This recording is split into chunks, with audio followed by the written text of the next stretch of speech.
I request the Deputy CM to present the annual financial statement budget vote on account for 2024-2025. Deputy CM. Speaker sir, I beg to present the annual financial statement budget vote on account for 2024-25.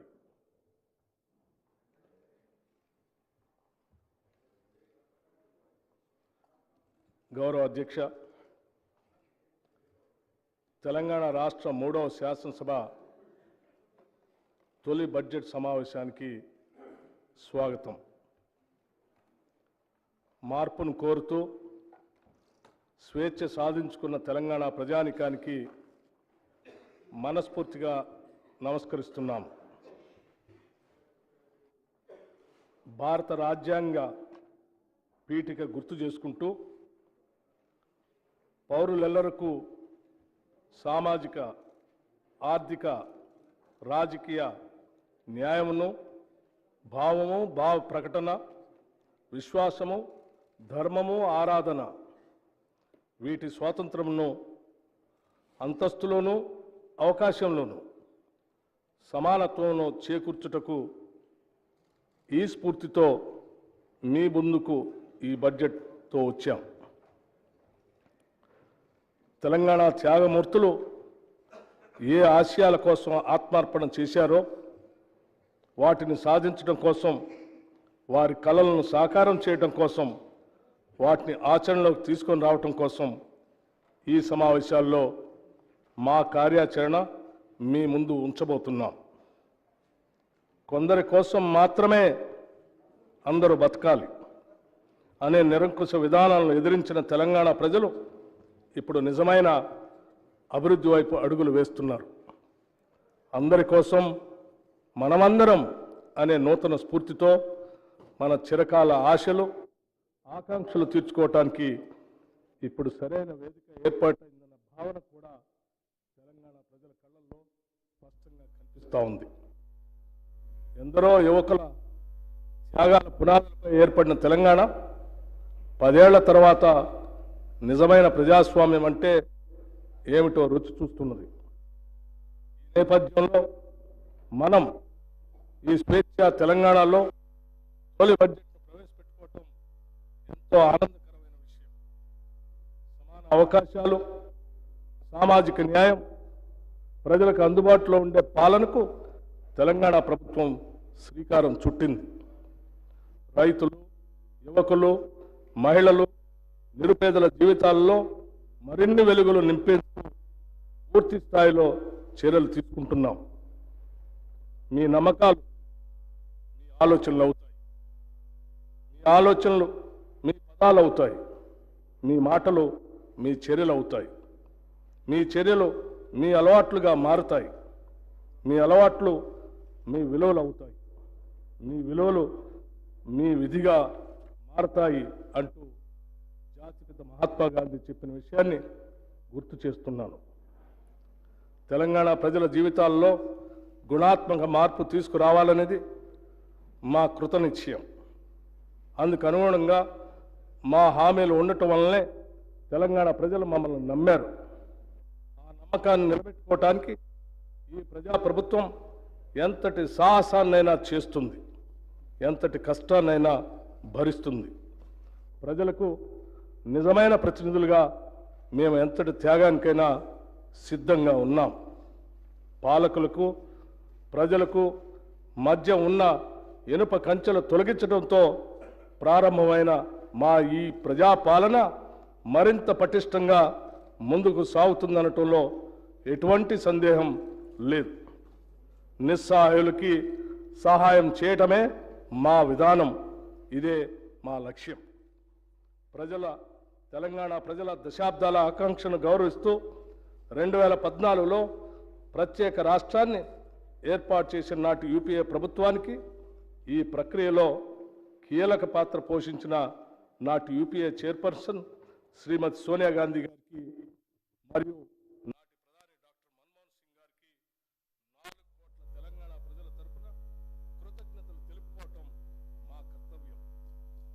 మరియు మనందరి బాధ్యత. స్వరాష్ట్రం కోసం ప్రాణాలు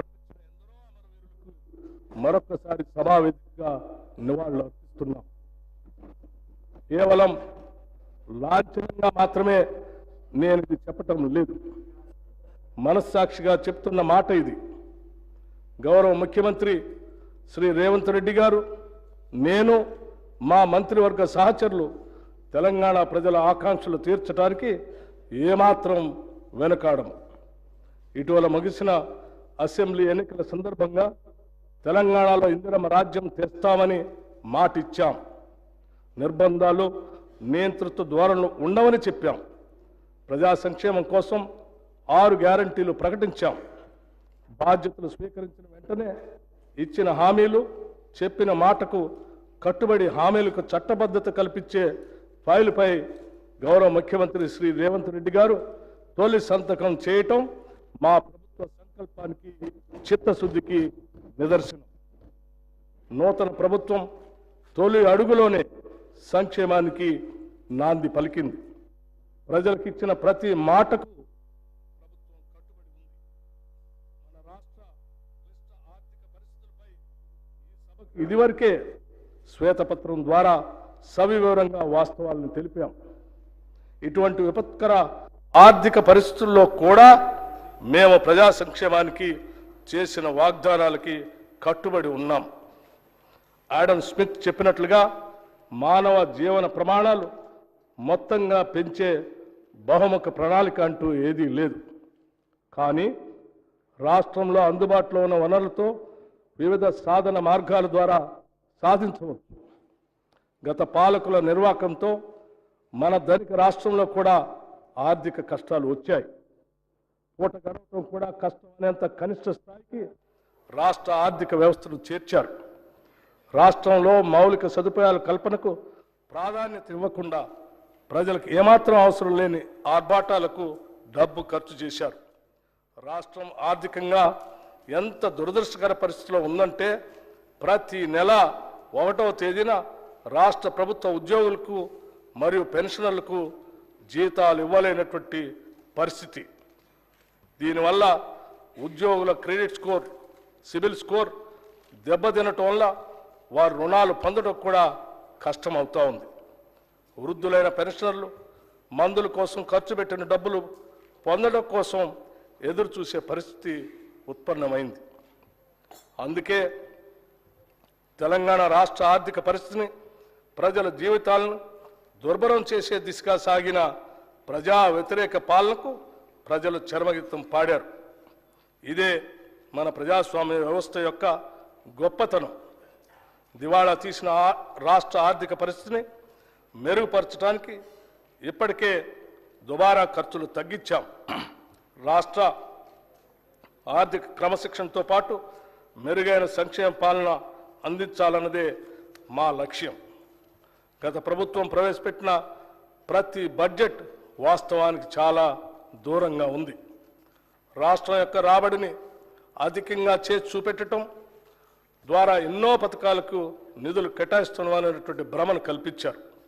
ఉదాహరణకు దళిత బంధు పథకానికి బడ్జెట్లో 17,700 కోట్ల రూపాయలు చూపిస్తే నిధులు మాత్రం ఒక్క పైసా కూడా ఖర్చు పెట్టలేదు.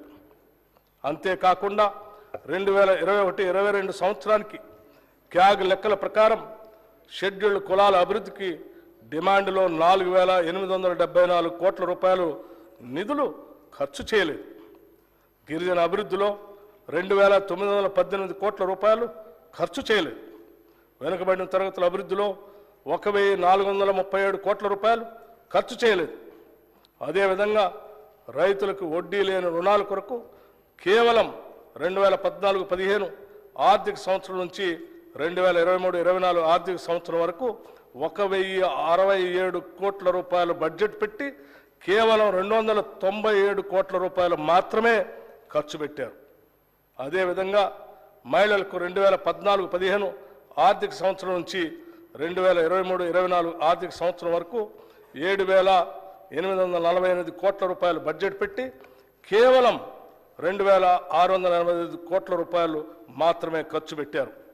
ఈ విధంగా సమాజంలోని 90% జనాభా ఉన్న ఎస్సీ, ఎస్టీ, బీసీ, మైనారిటీ మరియు మహిళల కోసం గొప్పలు చెప్పుకోవటానికి పథకాలు బడ్జెట్లో ఉన్నాయి తప్పితే వాటికి నిధుల విడుదల లేవు. ఈ సాంప్రదాయానికి స్వస్తి పలికి మా ప్రభుత్వం వాస్తవానికి దగ్గరగా రాబడులు అంచనా వేసి దానికి అనుగుణంగానే పథకాలకు కేటాయింపులు చేయటం జరిగింది. ఇది మా చిత్తశుద్ధికి నిదర్శనం. సరైన ప్రణాళికలతో అన్ని అడ్డంకులను అధిగమిస్తాం, అందులో ఎలాంటి సందేహం లేదు. ఇది మా ప్రభుత్వం అని ప్రజలు భావించే విధంగా బాధ్యతతో వ్యవహరిస్తాం. మా ఈ నిర్ణయానికి గతంలో జరిగిన తప్పులు, చేసిన అప్పులు ఏమాత్రం అడ్డం కాలేవు. ఇదే స్ఫూర్తితో, ఆశయంతో, ప్రజా ఆశీర్వాదంతో ఈ బడ్జెట్ను ప్రవేశపెడుతున్నాం.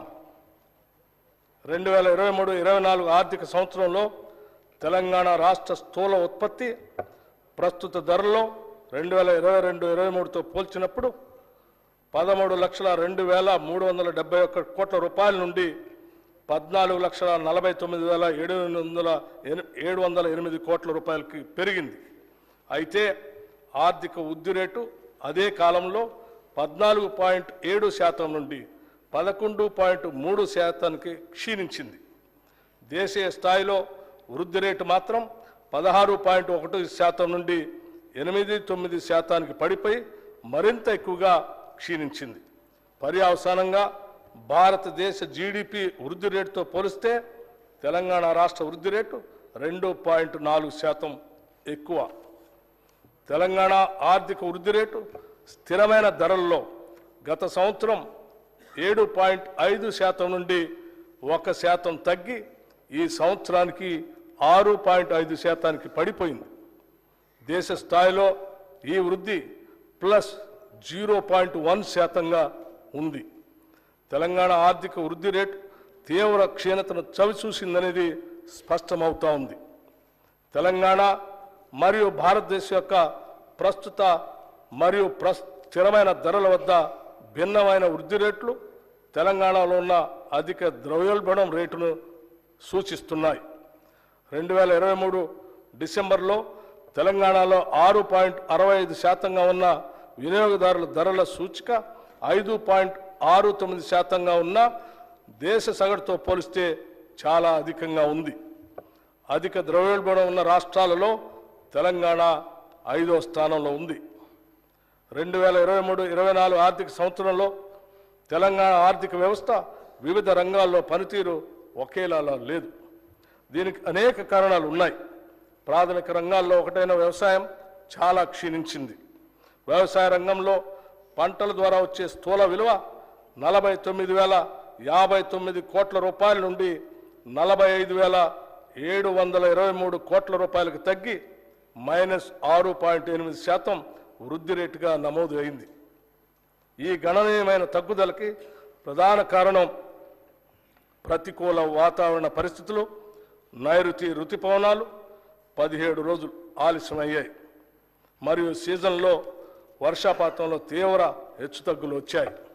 ముఖ్యంగా ఆగస్టు మరియు అక్టోబర్లో పంటలు కీలక దశలో ఉన్నప్పుడు వర్షపాతం గణనీయంగా తగ్గింది.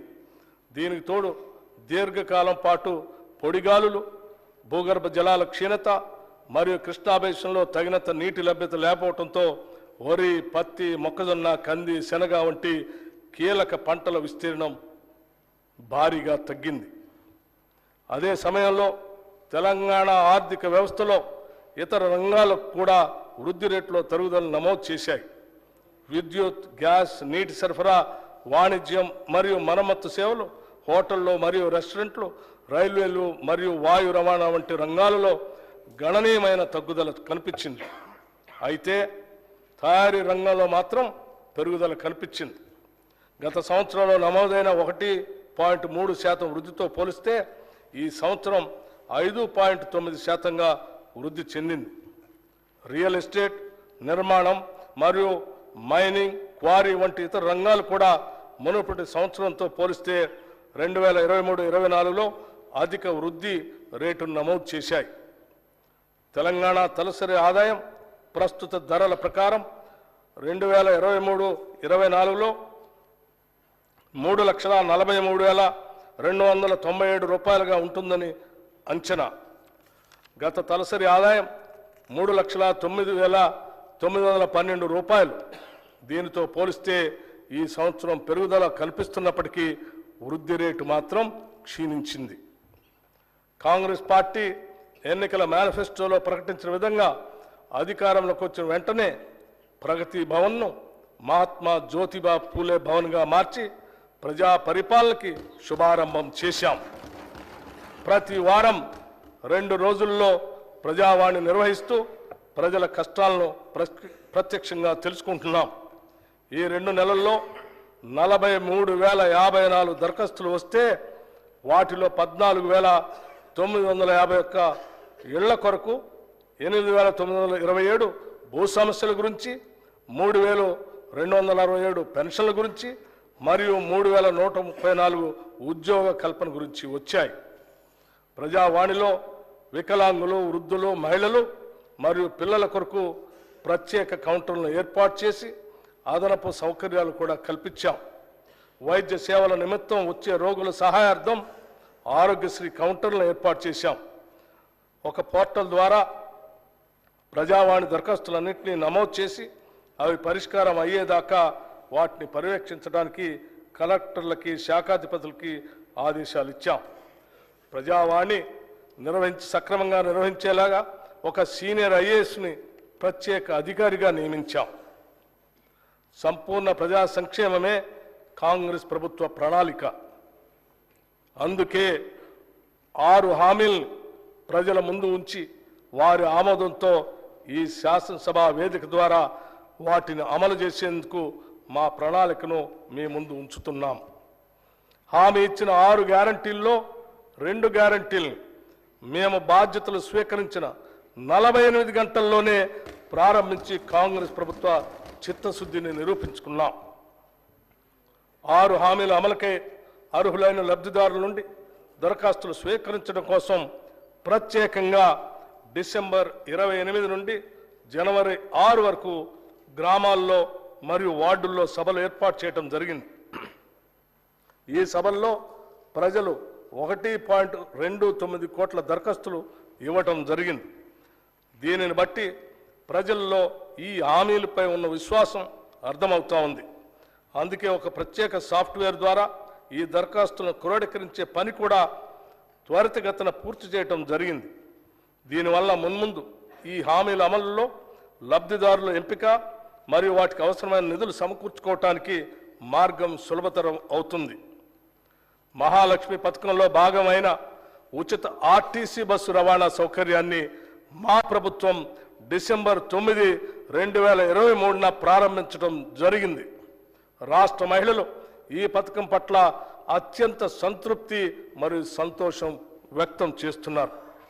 ఈ పథకం సజావుగా సాగటానికి సకాలంలో ఆర్టీసీకి అవసరమైన నిధులు అందజేస్తున్నాం.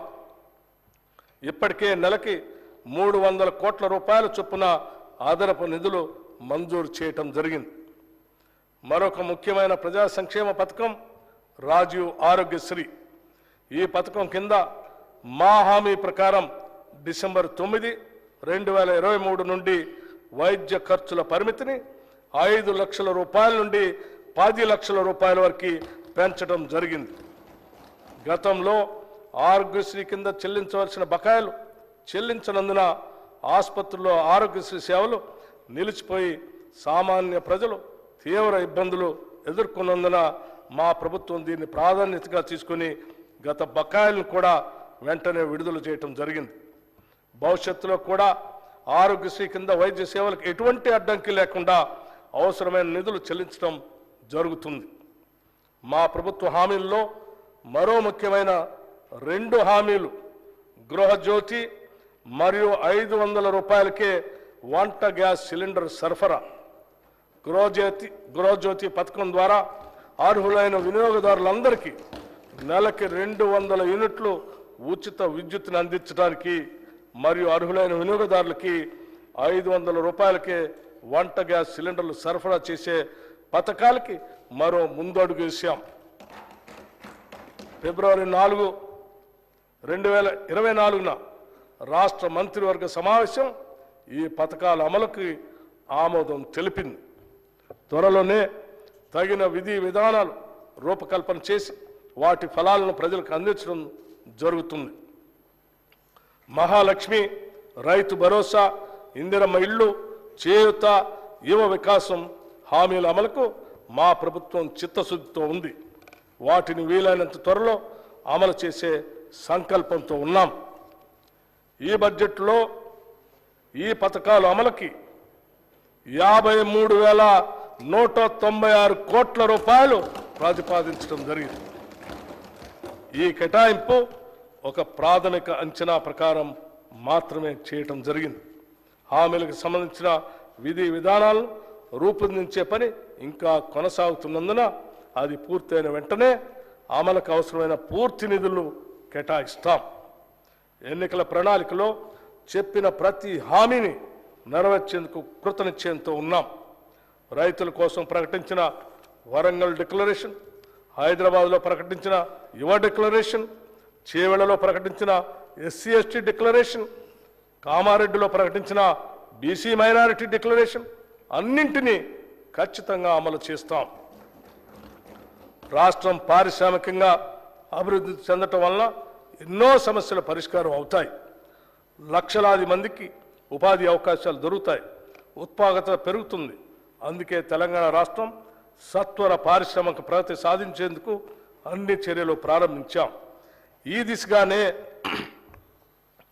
గౌరవ ముఖ్యమంత్రి శ్రీ రేవంత్ రెడ్డి గారు మరియు మన ఐటీ పరిశ్రమల శాఖ మార్చులు శ్రీ దుద్దిళ్ల శ్రీధర్ బాబు గారు ఇటీవల స్విట్జర్లాండ్లోని దావోస్లో జరిగిన వరల్డ్ ఎకనామిక్ ఫోరం వార్షిక సమావేశంలో పాల్గొన్నారు. మన రాష్ట్రానికి భారీగా పెట్టుబడులు తెచ్చే లక్ష్యంతో పలు పారిశ్రామికవేత్తలతో వరుస సమావేశాలు నిర్వహించారు. తత్ఫలితంగా మన రాష్ట్రానికి దాదాపు 40,000 కోట్ల రూపాయలకు పైబడి పెట్టుబడులు రానున్నాయని ఈ సందర్భంగా చెప్పటానికి సంతోషిస్తున్నాం. తెలంగాణ ప్రభుత్వం అనుసరించబోయే విధానాలను ప్రఖ్యాత పారిశ్రామికవేత్తలు ప్రశంసించిన విషయాన్ని కూడా ఈ సందర్భంగా మీకు తెలియజేస్తున్నాం. తెలంగాణలో పెట్టుబడులు పెట్టేందుకు అత్యంత సానుకూలత వ్యక్తం కావటం మా పాలనపై ఉన్న నమ్మకానికి నిదర్శనం. ఈ పెట్టుబడుల ద్వారా మన రాష్ట్ర స్థూల ఉత్పత్తి పెరిగి ప్రజలకు సంపద పెరుగుతుంది అనటంలో ఎటువంటి సందేహం లేదు. ప్రజలకు ఉపాధి అవకాశాలు కల్పించడంలో చిన్న మరియు సూక్ష్మ పరిశ్రమలు చాలా పెద్ద పాత్ర పోషిస్తాయి. దాన్ని దృష్టిలో పెట్టుకుని చిన్న మరియు సూక్ష్మ సంస్థలు స్థాపించడానికి వీలుగా క్లస్టర్లని అభివృద్ధి చేస్తాం. రాష్ట్ర నిధులతో పాటు కేంద్ర ప్రభుత్వ micro small enterprises cluster development programme పథకం ద్వారా కూడా దీనికి అవసరమైన నిధులు సమీకరిస్తాం. రాష్ట్ర నిధులతో పాటు పిఎం మిత్ర నిధుల్ని వినియోగించుకొని కాకతీయ మెగా టెక్స్టైల్ పార్క్ని మరింతగా అభివృద్ధి పరుస్తాం. ప్రభుత్వం తరఫున 2 లెదర్ పార్కులను కూడా ఏర్పాటు చేయబోతున్నాం. పారిశ్రామిక అభివృద్ధి అనేది ఒక చోట కేంద్రీకృతం అయినప్పుడు ప్రాంతీయ ఆర్థిక అసమానతలు తలెత్తుతాయి. ఇది దృష్టిలో పెట్టుకొని రాష్ట్ర నలుమూలలు అభివృద్ధి చెందడానికి ఫార్మా క్లస్టర్లను ఏర్పాటు చేయడానికి నిర్ణయించాం. ఈ క్లస్టర్ల ఏర్పాటులో భూసేకరణ జరిగేటప్పుడు ప్రజల ఇళ్లకు, ఆస్తులకు నష్టం వాటిల్లకుండా వాటి నివాస స్థలాలకి దూరంగా ఏర్పాటు చేయటం జరుగుతుంది. తెలంగాణ రాష్ట్రానికి తీర ప్రాంతం లేదు. అందువల్ల సరుకు రవాణా పోర్టులు అందుబాటులో లేవు. ఈ లోటును భర్తీ చేసుకోవడానికి డ్రై పోర్టులను అందుబాటులోకి తీసుకొని రావడానికి ఒక బృహత్తర ప్రణాళికను రూపొందించాం. డ్రై పోర్టులు ఏర్పాటు చేయడం ద్వారా సరుకు రవాణా ఖర్చులు గణనీయంగా తగ్గుతాయి. మన ఉత్పత్తుల్ని సులభంగా ఎగుమతి చేసుకునే సౌకర్యం మన రాష్ట్ర పారిశ్రామిక రంగానికి అందించబోతున్నాం. ఈ బడ్జెట్లో పరిశ్రమల శాఖకి 2,543 కోట్ల రూపాయలు ప్రతిపాదిస్తున్నాం. దివంగత ప్రధాని శ్రీ రాజీవ్ గాంధీ గారు అన్నట్లుగా భారతదేశం పారిశ్రామిక విప్లవం యొక్క అవకాశం కోల్పోయింది. కానీ కంప్యూటర్ విప్లవం మాత్రం కోల్పోలేము. ఎంతో దార్శనికతతో 3.5 దశాబ్దాల క్రితమే ఆయన చెప్పిన మాటలు ఇప్పటికీ స్ఫూర్తిదాయకం. తెలంగాణ రాష్ట్రం ఇన్ఫర్మేషన్ టెక్నాలజీలో దేశంలోని అగ్రస్థానంలో ఉండాలనేది మా ఆకాంక్ష. ఐటీ రంగంలో అభివృద్ధి సాధించడం ద్వారా తెలంగాణలోని గ్రామీణ ప్రాంతాల ప్రజలకి మరింత అధునాతన సౌకర్యాలు కల్పించడానికి వీలు కలుగుతుంది. అంతేకాకుండా ఎంతోమందికి ఉపాధి అవకాశాలు లభ్యమవుతాయి. ఐటీ రంగానికి మరింత మెరుగుపరిచిన విధానాన్ని రూపొందించేందుకు రాష్ట్ర ప్రభుత్వం సిద్ధంగా ఉంది. గ్రామీణ ప్రాంతాల అభివృద్ధి మరియు ప్రజల జీవన స్థితిగతులను మెరుగుపరచడానికి వీలుగా ఆర్టిఫిషియల్ ఇంటెలిజెన్స్ను ఉపయోగించుకుంటాం. ఐటీ రంగంలో భారీ పెట్టుబడులతో ముందుకు వచ్చేవారికి అత్యంత సులువైన విధానాలతో స్వాగతం పలకటమే కాకుండా భవిష్యత్తులో కూడా వారికి ఎలాంటి సమస్యలు తలెత్తని పటిష్టమైన విధానాలని రూపొందిస్తున్నాం. అత్యంత అధునాతనమైన మౌలిక సదుపాయాలు కల్పించడం ద్వారా ఐటీ రంగంలో నైపుణ్యం మరింత వృద్ధి చెందే విధంగా మా నూతన పాలసీ ఉంటుంది. హైదరాబాదులోని ఐటీ పరిశ్రమ రోజు రోజుకి అభివృద్ధి చెందుతున్నది. ఐటీ పరిశ్రమలతో హైదరాబాద్ కిటకిటలాడుతున్నది. కానీ రాష్ట్ర సమగ్రాభివృద్ధి జరగాలంటే ఒక్క హైదరాబాద్ మాత్రమే అభివృద్ధి జరిగితే సరిపోదు. ఇలాంటి అభివృద్ధి తెలంగాణ రాష్ట్ర నలుమూలలకు కూడా విస్తరించాలి. ఈ కారణంగా ఐటీ పరిశ్రమను ద్వితీయ తృతీయ శ్రేణి నగరాలకు విస్తరించేందుకు ప్రణాళికలు రచిస్తున్నాం. రాష్ట్ర వ్యాప్తంగా అన్ని ప్రాంతాల్లో ఐటీ పరిశ్రమలు రావాలంటే పటిష్టమైన విధానం ఉండాలి. అందుకే అమెరికాలోని ఐటీ సర్ అనే సంస్థతో సంప్రదింపులు జరుపుతున్నాం. దీనివల్ల తెలంగాణ రాష్ట్రం ఐటీ రంగంలో తిరుగులేని శక్తిగా మారుతుందనటంలో సందేహం లేదు. దేశంలోనే అత్యంత పటిష్టమైన ఫైబర్ నెట్వర్క్ కనెక్షన్ ఉండే రాష్ట్రంగా తెలంగాణని తీర్చిదిద్దుతాం. ఈ బడ్జెట్లో ఐటీ శాఖకు 774 కోట్ల రూపాయలను ప్రతిపాదిస్తున్నాం. ప్రజాస్వామ్యం అనేది కేవలం ప్రభుత్వ రూపం కాదు. ఇది ప్రాథమికంగా అనుబంధిత జీవన విధానం, ఉమ్మడి కమ్యూనిటీ అనుభవం. ఇది తప్పనిసరిగా తోటివారి పట్ల గౌరవం మరియు గౌరవప్రదమైన వైఖరి అన్కోట్ డాక్టర్ బిఆర్ అంబేద్కర్. గ్రామాల అభివృద్ధితో ప్రతి పల్లె కళకళలాడేలా చేయటమే మా ప్రభుత్వ ప్రాధాన్యత. అందుకే గ్రామీణ అభివృద్ధి విషయంలో గత 10 ఏళ్లలో పడ్డ తప్పటడుగుల్ని సరిచేయబోతున్నాం. ప్రతి గ్రామం యూనిట్గా గ్రామాల అభివృద్ధికి ప్రణాళిక తీసుకొని ముందుకు వెళుతున్నాం. మనస వాచ కర్మణ ప్రజాస్వామ్య వ్యవస్థలో తమ కర్తవ్యాల్ని తామే నిర్వర్తించేలాగా చూస్తాం. ఇది మేమేదో ప్రజాస్వామ్యానికి చేస్తున్న మేలు కాదు. గ్రామాల్లోని అణగారిన వర్గాలకు, గ్రామీణ పేదలకు మేము కల్పిస్తున్న హక్కు, నిస్సహాయులకి అభాగ్యులకి మేమిస్తున్న గ్యారంటీ, సామాజికంగా అన్యాయం ఎదుర్కొంటున్న వారికి మేమిస్తున్న ధైర్యం. మీకు తెలుసు, దేశానికి గ్రామాలే పట్టుగొమ్మలని మహాత్మా గాంధీ చెప్తే దాన్ని ఆచరించి చూపించిన గొప్ప ప్రధాని కీర్తిశేషులు రాజీవ్ గాంధీ గారు. దేశంలో గ్రామ స్వరాజ్యానికి బాటలు వేసేందుకు ఆనాటి ప్రధాని రాజీవ్ గాంధీ ప్రభుత్వం 73-74వ రాజ్యాంగ సవరణను ప్రతిపాదించింది.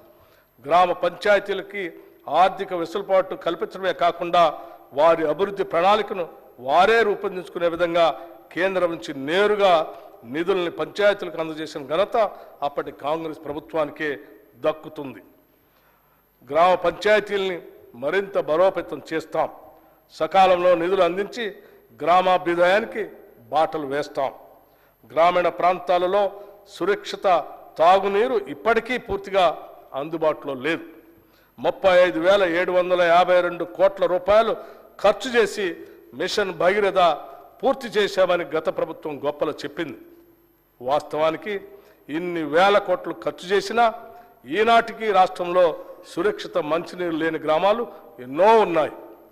కేంద్ర జల మంత్రిత్వ శాఖ కూడా అప్పటి రాష్ట్ర ప్రభుత్వం తెలంగాణలో 100% ఇళ్లకు సురక్షిత మంచినీరు అందుతుందని చెప్పడాన్ని తప్పుబట్టింది. ఈ విషయంలో అప్పటి రాష్ట్ర ప్రభుత్వం తప్పుడు నివేదికలు ఇవ్వటం వల్ల కేంద్ర జల మంత్రిత్వ శాఖ మన రాష్ట్రానికి హక్కుగా రావాల్సిన నిధులు కూడా ఇవ్వలేదు. స్థానికంగా ఉన్న నీటి వనరుల్ని వాడుకోవటం కాకుండా సుదూర ప్రాంతాల నుంచి పైప్ లైన్ల ద్వారా తాగునీరు అందించే ప్రయత్నం చేయటం వలన ఖర్చు ఎన్నో రెట్లు పెరిగి చివరకు సమస్యలు తలెత్తుతున్నాయి. స్థానిక నీటి వనరులను నిర్లక్ష్యం చేసి ఎక్కడి నుంచో నీరు తేవటం అనేది ప్రయాసతో కూడుకున్న పని. కేవలం కాంట్రాక్టులు మాత్రమే ఈ కార్యక్రమం ద్వారా లాభపడ్డారు. ఈ కారణంగా గ్రామీణ పేదలు సురక్షిత మంచినీటి కోసం ఇంకా ఇబ్బంది పడుతూనే ఉన్నారు. మిషన్ భగీరథ కార్యక్రమాన్ని ఇప్పటికైనా ప్రక్షాళన చేయకపోతే ఎంతో ప్రజాధనం వృధా అయ్యే ప్రమాదం ఉందని మీకు తెలియజేస్తున్నాం. అందుకే ఈ దిశగా దిద్దుబాటు చర్యలు ప్రారంభించాం. 2014 సంవత్సరంలో కొత్తగా ఏర్పడిన మన రాష్ట్రానికి మొదటి ఆర్థిక సంఘం నియమించుకోవటం జరిగింది. రాష్ట్ర ఆర్థిక సంఘం తన నివేదికలో రాష్ట్ర నికర స్వంత పన్నుల ఆదాయంలో 11% నిధులు గ్రామీణ మరియు పట్టణ స్థానిక సంస్థలకు కేటాయించమని సిఫార్సు చేసింది. ఈ 11%లోని 61% నిధులు గ్రామీణ స్వయం ప్రతిపత్తి సంస్థలు కేటాయించాలని కూడా సిఫార్సు చేసింది. ఈ సిఫార్సుల్ని గత రాష్ట్ర ప్రభుత్వం పట్టించుకోలేదు. నిబంధనల ప్రకారం రాష్ట్ర ఆర్థిక సంఘం యొక్క నివేదికపై తీసుకున్న చర్యలను అసెంబ్లీలో ఉంచాలి. అయినా కూడా దాన్ని పూర్తిగా నిర్లక్ష్యం చేశారు. మా ప్రభుత్వం ఆ సిఫార్సులను వెంటనే ఆమోదించింది. ఆ ప్రకారమే నిధులు విడుదల చేస్తుంది. 1 దశాబ్దం వరకు కూడా శాసనసభలో రాష్ట్ర ఆర్థిక సంఘ నివేదికను ప్రవేశపెట్టలేదు. దానిని మా ప్రభుత్వం ఆమోదించి ఈ సభ ముందు ఉంచుతున్నాం. ఈ బడ్జెట్లో పంచాయతీరాజ్ గ్రామీణ అభివృద్ధి శాఖకు 40,080 కోట్ల రూపాయలు ప్రతిపాదిస్తున్నాం.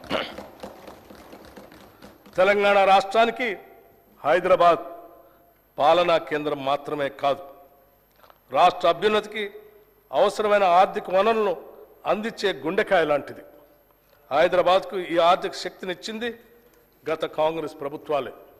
రక్షణ రంగ సంస్థలు, ఫార్మా పరిశ్రమలు, ఐటీ పరిశ్రమలు వంటి మౌలిక పరిశ్రమల స్థాపన మొదలుకొని మెట్రో రైలు వరకు, శంషాబాద్ విమానాశ్రయం మొదలుకొని ORR వరకు, తాగునీటి అవసరాల కోసం మంజీరా, కృష్ణా మరియు గోదావరి జలాల సరఫరా, నగరానికి 24 గంటల విద్యుత్ సరఫరా చేసే వ్యవస్థతో పాటు హైదరాబాదులో అంతర్జాతీయ స్థాయి మౌలిక సదుపాయాల కల్పన కూడా జరిగింది కాంగ్రెస్ ప్రభుత్వాల హయాంలోనే. హైదరాబాద్ అభివృద్ధి ద్వారా సృష్టించబడిన సంపద ఏ కొందరు అధికారులకో లేదా నాయకుల స్వార్థం కోసం కాదు. అది యావత్తు ప్రజలందరికీ చెందాలనేదే మా లక్ష్యం, మా మార్గం. అందుకే పాలనా పరంగా అన్ని సంస్థలని, వ్యవస్థల్ని ప్రక్షాళన చేస్తున్నాం. మూసీ ప్రక్షాళనతో పాటు మూసీ పరివాహక ప్రాంతాన్ని ఉపాధి కల్పనా జోన్గా మార్చే కార్యాచరణ మొదలుపెట్టాం. మూసీ అంటే ముక్కు మూసుకొని పోవాల్సిన పరిస్థితి నుండి దానిని పునరుజ్జీవింప చేయడానికి వడివడిగా అడుగులు వేస్తున్నాం. మూసీ రివర్ ఫ్రంట్ని అభివృద్ధి పరిచేందుకు నూతన విధానాలను ఆకలింపు చేసుకుంటున్నాం.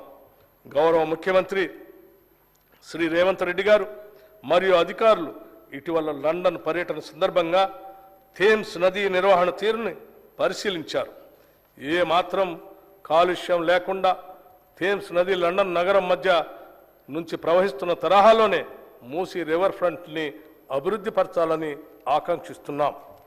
ఈ మేరకు ఇటీవల హైదరాబాద్ వచ్చిన British high commissioner Alex Ellis మరియు నీతి ఆయోగ్ వైస్ చైర్మన్ శ్రీ సుమన్ బెర్రీలతో కూడా ప్రభుత్వం చర్చలు జరిపింది. Musi river front development project ద్వారా ఈ కార్యక్రమం చేపడతాం.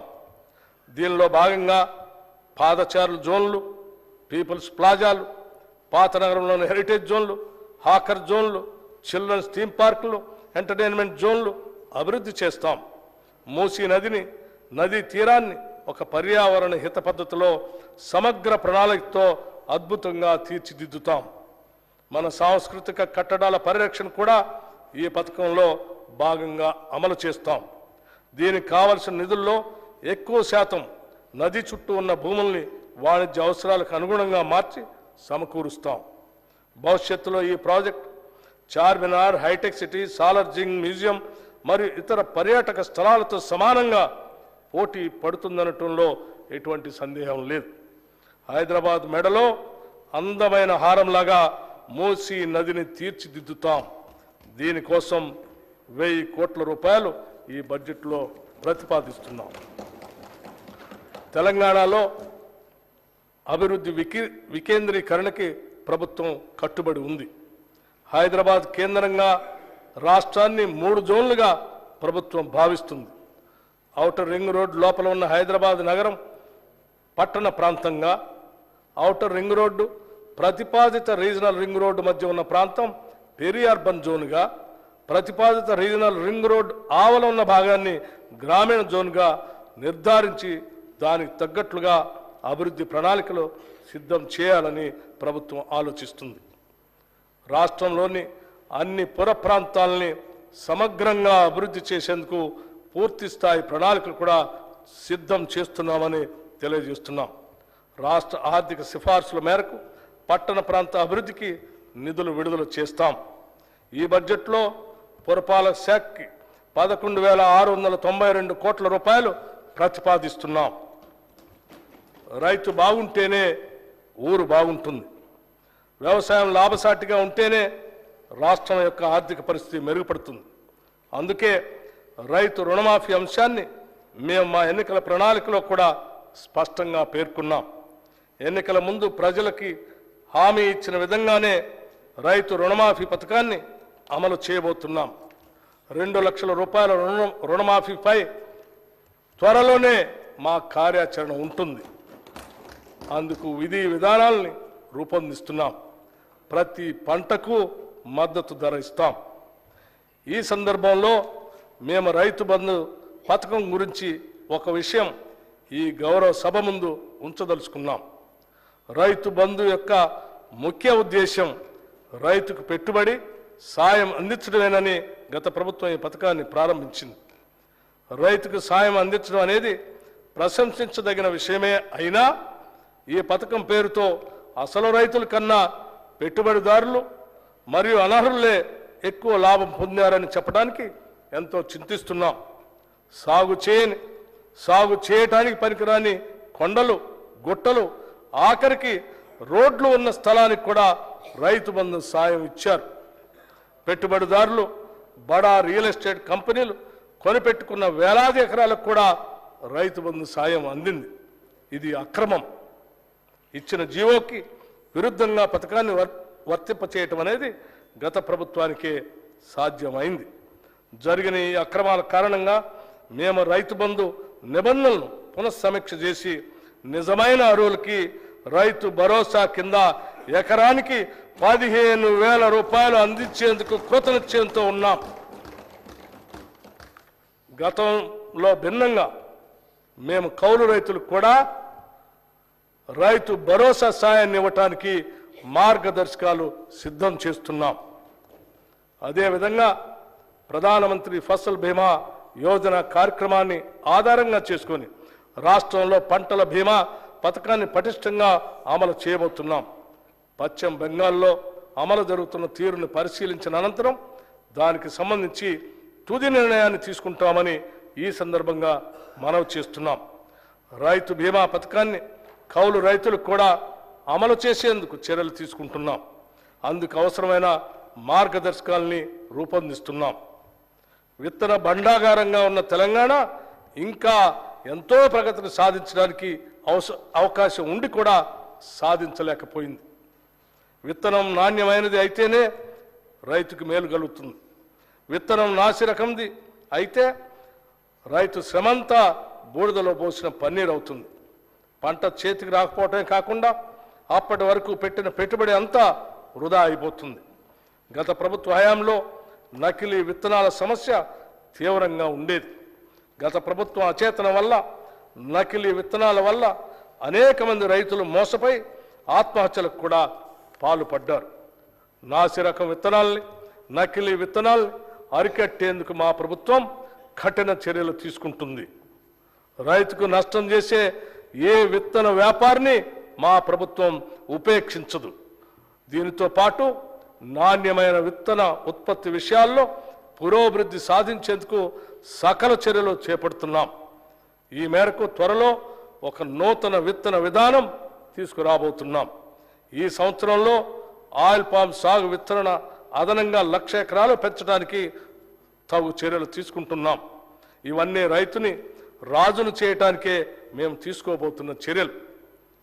ఈ బడ్జెట్లో వ్యవసాయ శాఖకి 19,746 కోట్ల రూపాయలు ప్రతిపాదిస్తున్నాం. గత ప్రభుత్వం ఎంతో హడావుడిగా ఎలాంటి అధ్యయనం చేయకుండా తీసుకొచ్చిన ధరణి పోర్టల్ కారణంగా ప్రజలు ఎన్నో సమస్యలు ఎదుర్కొన్నారు.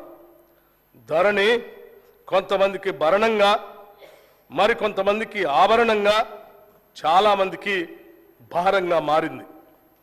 గత ప్రభుత్వం చేసిన తప్పులతో ఎంతోమంది తమ అవసరాల కోసం సొంత భూమిని కూడా అమ్ముకోలేకపోయారు. పిల్లల పెళ్లిళ్ళకి, చదువులకి, ఇతర అవసరాలు తీర్చుకోలేక తీవ్ర ఆవేదన చెందారు. ఇదంతా లోపభూయిష్టమైన ధరణి పోర్టల్ కారణంగానే జరిగింది.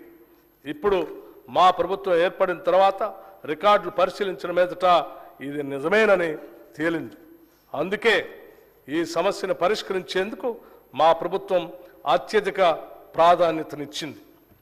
ఇచ్చిన హామీ మేరకు రెవెన్యూ వ్యవస్థను ప్రక్షాళన చేసేందుకు సత్వర చర్యలు తీసుకున్నాం. ధరణి పోర్టల్ అమలు కారణంగా వచ్చిన సమస్యలను అధ్యయనం చేయడానికి 5 సభ్యులతో ఒక కమిటీని నియమించాం. అధికారంలోకి వచ్చిన నెల రోజుల్లోనే ఇంతటి కీలకమైన నిర్ణయం తీసుకొని నిపుణుల కమిటీకి బాధ్యత అప్పగించడం గతంలో ఎన్నడూ జరగలేదు. ఎస్సీ, ఎస్టీ మరియు మైనారిటీ సంక్షేమం కోసం పెద్ద ఎత్తున ఆలోచన చేస్తున్నాం. Court reverend Martin Luther king junior అన్నట్టు నాకు ఒక కల ఉంది. ఒక రోజున మన దేశం నిజమైన ఆదర్శాల స్వరూపంగా ఎదుగుతుందని ఆశిస్తున్నాను. మనుషులంతా సమానంగా సృష్టించబడ్డారు అన్న సత్యానికి ఆదర్శంగా నిలుస్తుంది అని తలుస్తున్నాను. అన్కోట్. జనాభాలో అత్యధిక శాతం మంది ఇంకా పేదరికంలో ఉంటే అది నిజమైన అభివృద్ధి కాదు. మన తెలంగాణ రాష్ట్రంలో గత దశాబ్ద కాలంగా పేదలకి ధనికులకి మధ్యన అంతరం మరింత పెరిగింది. అందుకే రాష్ట్ర సంపద వనరులు ప్రజలందరికీ చెందేటట్లుగా చేస్తామని మేము ఇచ్చిన హామీల్ని ప్రజలు విశ్వసించారు. వారి విశ్వాసానికి విఘాతం కలిగించకుండా పటిష్టమైనటువంటి ప్రణాళికతో ముందుకు సాగుతామని, వారికి నిజమైన అభివృద్ధిని అందిస్తామని ఈ సందర్భంగా మీకు తెలియజేస్తున్నాం. ఎస్సీ, ఎస్టీ, మైనారిటీ విద్యార్థుల భవిష్యత్తు కొరకు ఏర్పాటు చేసిన గురుకుల పాఠశాలను మరింతగా అభివృద్ధి పరుస్తాం. సొంత భవనాలు లేని గురుకుల పాఠశాలకు నూతనంగా అన్ని వసతులతో కూడిన భవనాలని నిర్మించడానికి ప్రణాళికలు సిద్ధం చేస్తున్నాం. అన్ని గురుకుల పాఠశాలల్లో సౌర విద్యుత్తుని ఏర్పాటు చేసి దాని ద్వారా ఆదాయ విద్యుత్ వినియోగ ఛార్జీల్ని తిరిగి అవసరమైన చోట వాటి అభివృద్ధికే ఉపయోగిస్తాం. ఎస్సీ గురుకులాల భవన నిర్మాణాలకి 1,000 కోట్ల రూపాయలు మరియు ఎస్టీ గురుకుల భవనానికి 250 కోట్ల రూపాయలు ఈ బడ్జెట్లో ప్రతిపాదిస్తున్నాం. గురుకుల పాఠశాల సొసైటీ ద్వారా నూతనంగా 2 MBA కళాశాల ఏర్పాటు ప్రక్రియ ప్రారంభించాం. వీటి ప్రతిపాదనలను ఇప్పటికే all India council for textile education వారికి టెక్నికల్ ఎడ్యుకేషన్ వారికి తగిన అనుమతి కొరకు సమర్పించడం జరిగింది. రాష్ట్రంలోని గురుకుల పాఠశాలకు బోధనా సిబ్బంది నియామకాలు అతి త్వరలోనే పూర్తి చేయబోతూ ఉన్నాం. ఎస్సీ సంక్షేమానికి 21,874 కోట్ల రూపాయలు, ఎస్టీ సంక్షేమానికి 13,313 కోట్ల రూపాయలు మరియు మైనారిటీ సంక్షేమానికి 2,262 కోట్ల రూపాయలు ప్రతిపాదిస్తున్నాం. బీసీ సంక్షేమం మనిషిని మహోన్నతుడిగా తీర్చిదిద్దేదే విద్య ఒక్కటే అని చెప్పిన మహాత్మా జ్యోతిబా పూలే అడుగుజాడల్లో నడిచేందుకు సంకల్పించుకున్న ప్రభుత్వం మాది. ఈ దిశలోనే మేము బీసీ డిక్లరేషన్ ఇచ్చి తెలంగాణలోని వెనుకబడిన ప్రజల ఆకాంక్షలు తీర్చేందుకు ముందుకు వెళుతున్నాం. గతంలో బీసీల సంక్షేమం కోసం, విద్య కోసం ఎంతో ఘనంగా కేటాయింపులు చేసేవారు. అయితే కేటాయించిన నిధులు విడుదల అయ్యేవి కాదు. కేవలం ఎన్నికల సంవత్సరంలో మాత్రమే కేటాయించిన నిధుల్లో కొంత మేరకు విడుదల చేసేవారు. ఈ విధంగా ప్రజలను మభ్యపెట్టే ఒక దుష్ట సాంప్రదాయాన్ని గత ప్రభుత్వం అనుసరించింది. అయితే పేద, బడుగు, బలహీన వర్గాలకు చెందిన విద్యార్థులకి మెరుగైన సౌకర్యాలు కల్పించి నాణ్యమైన విద్యను అందించాలన్నదే మా సంకల్పం. అదేవిధంగా సమాజంలోని అత్యంత నిరుపేదలైన వారి కుటుంబాల నుంచి వచ్చే విద్యార్థులు ఎక్కువగా ఉండే గురుకుల పాఠశాలపై మరింత ఎక్కువ మొత్తంలో నిధులు ఖర్చు చేయాలని నిర్ణయించాం. కేంద్రం అమలు చేస్తున్న సావిత్రిబాయి పూలే అభ్యుదయ యోజన పథకం నుంచి కూడా అదనపు నిధులు సాధించి తెలంగాణలో పకడ్బందీగా అమలు చేస్తాం. బీసీ విద్యార్థులకి ఉపకార వేతనాలను క్రమం తప్పకుండా అందిస్తాం. అంతేకాదు, విదేశీ విద్యా పథకం కింద మరింత ఎక్కువ మంది విద్యార్థులకు చేయూత అందిస్తాం. ఈ చర్యల ద్వారా బలహీన వర్గాలకు చెందిన విద్యార్థులు మరే ఇతర విషయాల గురించి ఆలోచించకుండా విద్యాభ్యాసం చేసి జీవితంలో ఉన్నత శిఖరాలకు అందుకునే విధంగా వారికి సహాయపడతాం. ప్రైవేటు భవనాల్లో ఉన్న బీసీ హాస్టళ్లకు ప్రభుత్వ భవనాలు కట్టిస్తాం. రాష్ట్రంలో ఉన్న వెనుకబడిన తరగతుల గురుకులాలకు స్వంత భవనాల నిర్మాణానికి ఈ బడ్జెట్లో 1,546 కోట్ల రూపాయలు ప్రతిపాదిస్తున్నాం. రాష్ట్రంలో ఇప్పటికీ సాంప్రదాయ వృత్తుల్లో చాలా కుటుంబాలు జీవనం సాగిస్తున్నాయి. వారికి నూతన సాంకేతికతలో శిక్షణ ఇచ్చి అవసరమైన పనిముట్లు అందజేస్తాం. వారు చేసిన ఉత్పత్తులకి మేలైన మార్కెటింగ్ సౌకర్యాలు కల్పిస్తూ వారి అభ్యున్నతికి సహకరిస్తాం. అదే సమయంలో వారి పిల్లలకు నాణ్యమైన విద్య అందించేందుకు సహాయం చేస్తాం. వారు ఐఐటి మరియు అంతర్జాతీయ విశ్వవిద్యాలయాల్లో సీట్లు సాధించేలా అవసరమైన శిక్షణ ఏర్పాటు చేస్తాం. భవిష్యత్తులో వారు విదేశీ ఉద్యోగ అవకాశాలు కూడా అందిపుచ్చుకునేటట్టు వారిని తయారు చేస్తాం. ఈ బడ్జెట్లో బీసీ సంక్షేమానికి 8,000 కోట్ల రూపాయలు ప్రతిపాదిస్తున్నాం. మహిళా శిశు సంక్షేమం. సమాజంలో సగభాగం మహిళలే. మహిళా సాధికారత అనేది కొందరికే పరిమితం కారాదు. ఈ కారణంతోనే కాంగ్రెస్ ప్రభుత్వం తమ మేనిఫెస్టోలో సింహభాగం మహిళల గురించి హామీలు ఇచ్చింది. తెలంగాణ ఆడబిడ్డలను మహాలక్ష్ములను చేయాలనే ఆలోచనతోనే మహిళలకు ఉచిత బస్సు ప్రయాణం పథకాన్ని డిసెంబర్ 9న ప్రారంభించుకున్నాం. ఇందిరా కాంతి పథకం ద్వారా మహిళా స్వయం సహాయక సంఘాలని పెద్ద ఎత్తున ప్రోత్సహిస్తాం. పిల్లలు ఉద్యానవనంలో మొగ్గల్లాంటి వారు, రేపటి పౌరులు. జాతి భవిష్యత్తు నిర్మించేది వాళ్లే. కాబట్టి వారిని జాగ్రత్తగా, ప్రేమగా పెంచాలి అని భారత తొలి ప్రధాని పండిట్ జవహర్లాల్ నెహ్రూ ఏనాడో చెప్పారు. ఆ సూక్తిని పాటించేందుకు రాష్ట్ర ప్రభుత్వం అకుంఠిత దీక్షతో పనిచేస్తుంది. పాఠశాల విద్యపై మా ప్రభుత్వం ఎక్కువ శ్రద్ధ చూపాలని నిర్ణయించింది. అవసరమైన నిధులు అందుబాటులో ఉంచడమే కాకుండా అన్ని స్కూళ్లలో డిజిటల్ క్లాస్ రూమ్లు ఏర్పాటు చేయాలని నిర్ణయించాం. రాష్ట్రంలో ఉన్న 35,781 అంగన్వాడీ కేంద్రాల ద్వారా గర్భిణీ స్త్రీలకు, బాలింతలకు పోషకాహారాన్ని అందించే కార్యక్రమాన్ని పటిష్టంగా చేపడుతున్నాం. విద్యారంగం. తెలంగాణ రాష్ట్రాన్ని ఎడ్యుకేషన్ హబ్గా తయారు చేయాలనేది రాష్ట్ర ప్రభుత్వ సంకల్పం. అంతేకాదు, పేదవారు సైతం ఉన్నత విద్యను అందుకునే విధంగా ఫీజు రియంబర్స్మెంట్ విధానాన్ని తీసుకొచ్చింది కాంగ్రెస్ ప్రభుత్వమే. అయితే గత ప్రభుత్వం ఫీజు రియంబర్స్మెంట్ నిధులను సరైన సమయంలో విడుదల చేయకపోవటం వల్ల ఎంతోమంది విద్యార్థులు తమ చదువు పూర్తయి కూడా కాలేజీల నుండి తమ అర్హత సర్టిఫికెట్లు పొందలేక ఎన్నో విలువైన అవకాశాలు కోల్పోయి తీరని నష్టం చవిచూశారు. ఆనాడు కాంగ్రెస్ ప్రభుత్వం ప్రారంభించిన సాంప్రదాయాన్ని మరింత పకడ్బందీగా ముందుకు తీసుకువెళ్ళటానికి ఈనాటి మా ప్రభుత్వం కృతనిశ్చయంతో ఉంది. ఫీజు రియంబర్స్మెంట్తో పాటుగా ఎస్సీ, ఎస్టీ, బీసీ, మైనార్టీ, బాలబాలికలకు ప్రస్తుత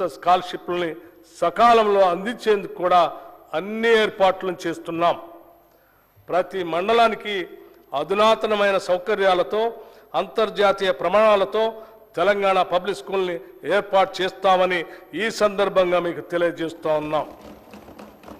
కళాశాల స్థాయిలో ఉద్యోగానికి అవసరమైన మేరకు కోర్సులు ప్రవేశపెట్టి పోటీ ప్రపంచంలో తెలంగాణ విద్యార్థులు నెగ్గుకు రాగల సమర్థతను సమకూరుస్తాం.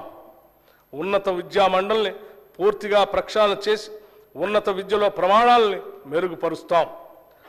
పైలట్ ప్రతిపాదికన తెలంగాణ పబ్లిక్ స్కూల్స్ ఏర్పాటుకు ఈ బడ్జెట్లో 500 కోట్ల రూపాయలు ప్రతిపాదిస్తున్నాం.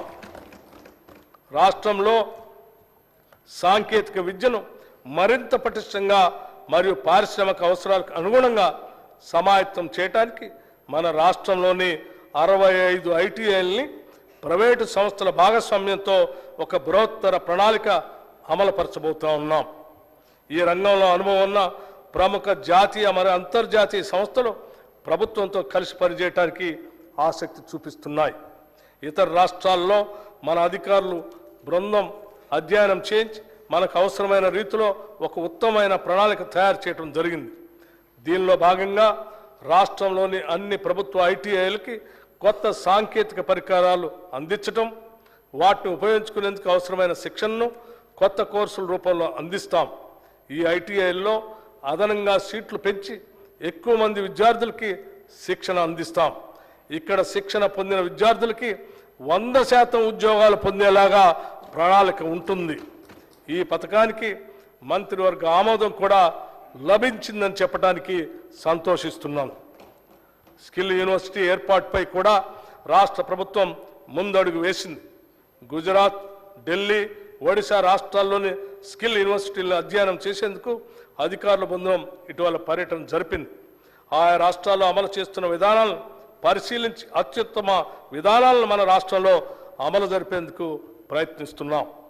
ఉస్మానియా విశ్వవిద్యాలయం మొదలుకొని రాష్ట్రంలో ఉన్న అన్ని విశ్వవిద్యాలయాల్లో ఉన్నత విద్యను ప్రోత్సహించడానికి మౌలిక సదుపాయాల కల్పనకి 500 కోట్ల రూపాయలు ప్రతిపాదిస్తున్నాం.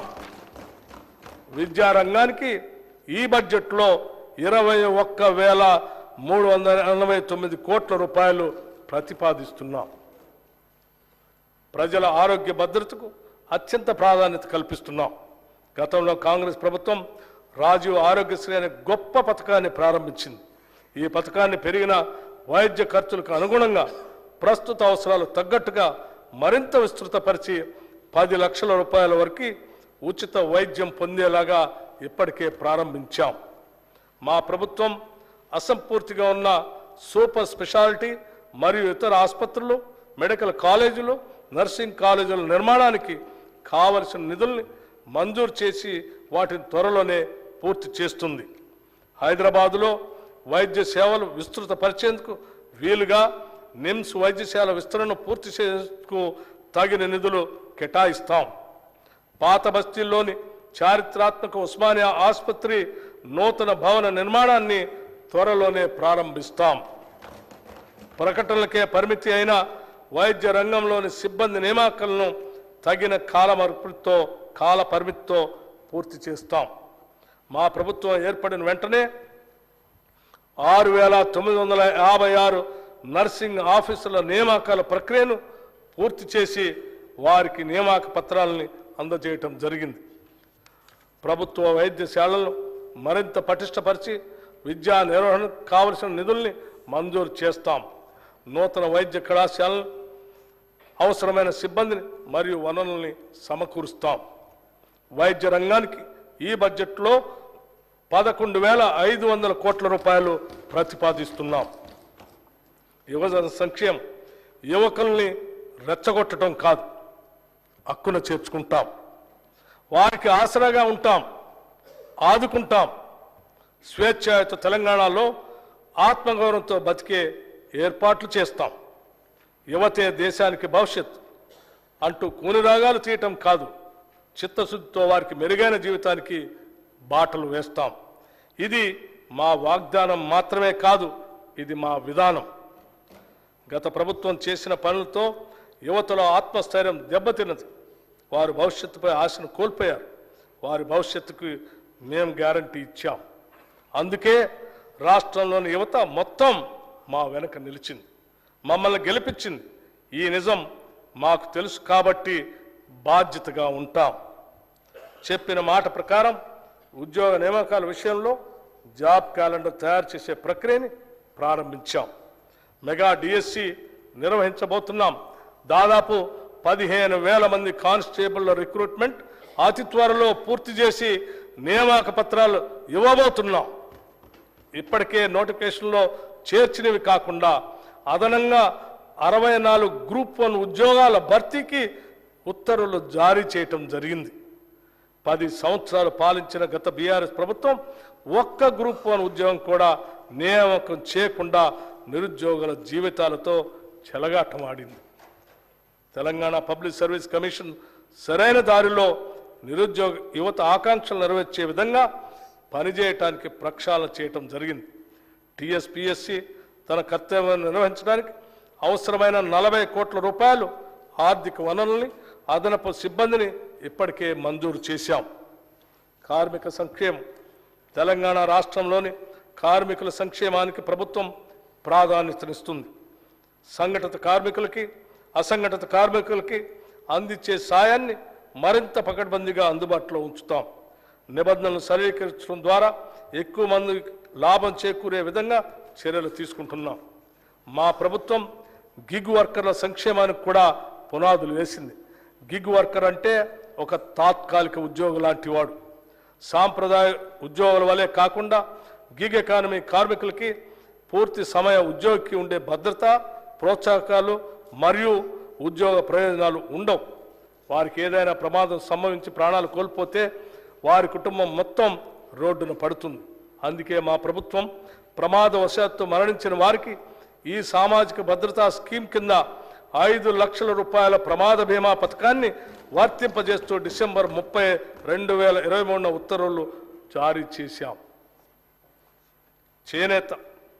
తెలంగాణ రాష్ట్రం చేనేత కార్మికులకి పుట్టినిల్లు.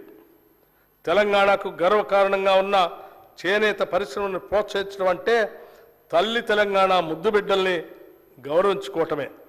తెలంగాణలోని వివిధ ప్రాంతాల్లో వివిధ రకాల చేనేత కార్మికులు ఉన్నారు. మన చేనేత అన్నలు చేసే ప్రతి పని ప్రత్యేకమే, ప్రతి వస్త్రం అద్భుతమే. రాష్ట్ర ప్రభుత్వం తరపున చేనేత కార్మికులకు సంబంధించి అత్యంత కీలకమైన నిర్ణయాన్ని తీసుకున్నాం. ప్రస్తుతం రాష్ట్ర ప్రభుత్వానికి అవసరమైన వస్త్రాలను స్కూలు విద్యార్థులకు అందించే స్కూలు యూనిఫామ్లను ఒకే చోటు నుంచి కొనుగోలు చేస్తున్నది. ఈ పద్ధతిని సమూలంగా మార్చి రాష్ట్ర వ్యాప్తంగా ఉన్న చేనేత కార్మికుల నుంచి కొనుగోలు చేయాలని అనుకుంటున్నాం. ఇందుకు సంబంధించిన నియమ నిబంధనలు రూపొందించేందుకు చేనేత కార్మికులు లాభం పొందే విధంగా ఉండేందుకు తగిన సూచనలు, సలహాలు తీసుకోవటానికి త్వరలో ఒక ప్రత్యేక సమావేశాన్ని ఏర్పాటు చేయబోతున్నాం.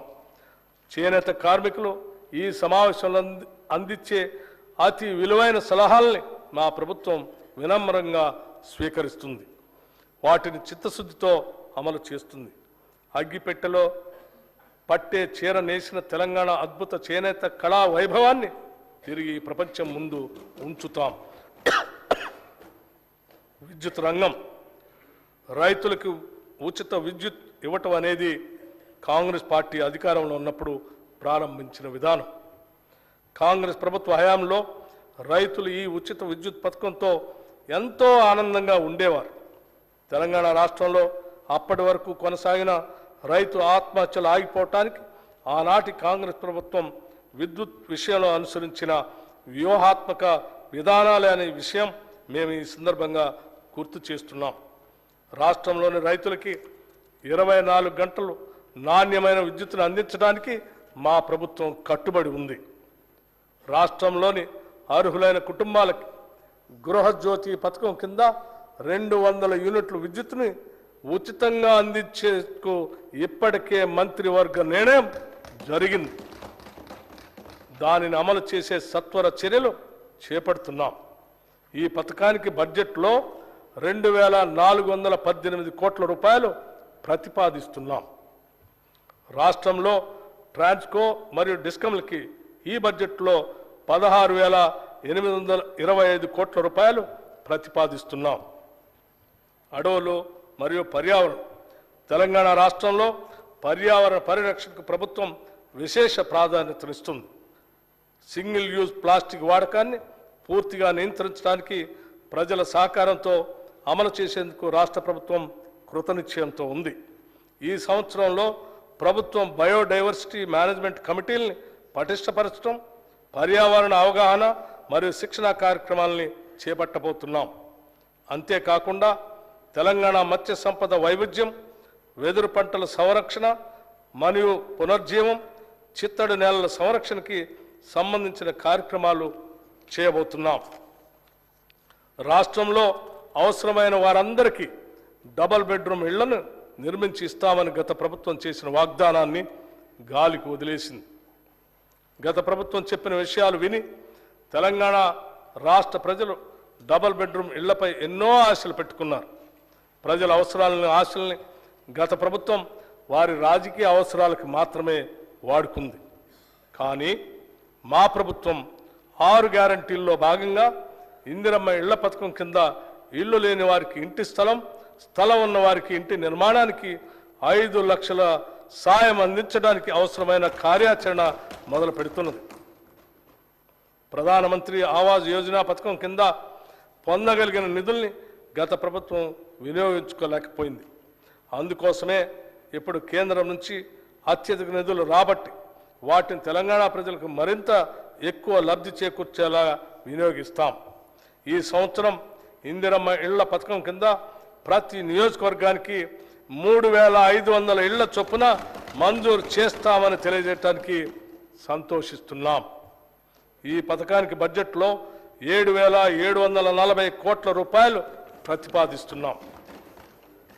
రహదారులే ప్రగతికి సూచికలు.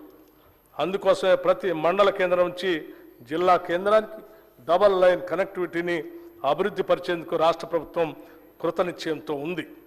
ఇప్పటి వరకు ఇలా అనుసంధానించబడిన ప్రాంతాలకు అధిక ప్రాధాన్యతనిస్తాం. నదులపైన, వాగులపైన ఇప్పటి వరకు కనెక్టివిటీ లేని ప్రాంతాలను ఎంపిక చేసుకొని నూతన బ్రిడ్జిల నిర్మాణం ద్వారా అనుసంధానం చేస్తాం. మరి ముఖ్యంగా గిరిజన ఆవాసాలకు రోడ్డు కనెక్టివిటీని కల్పిస్తాం.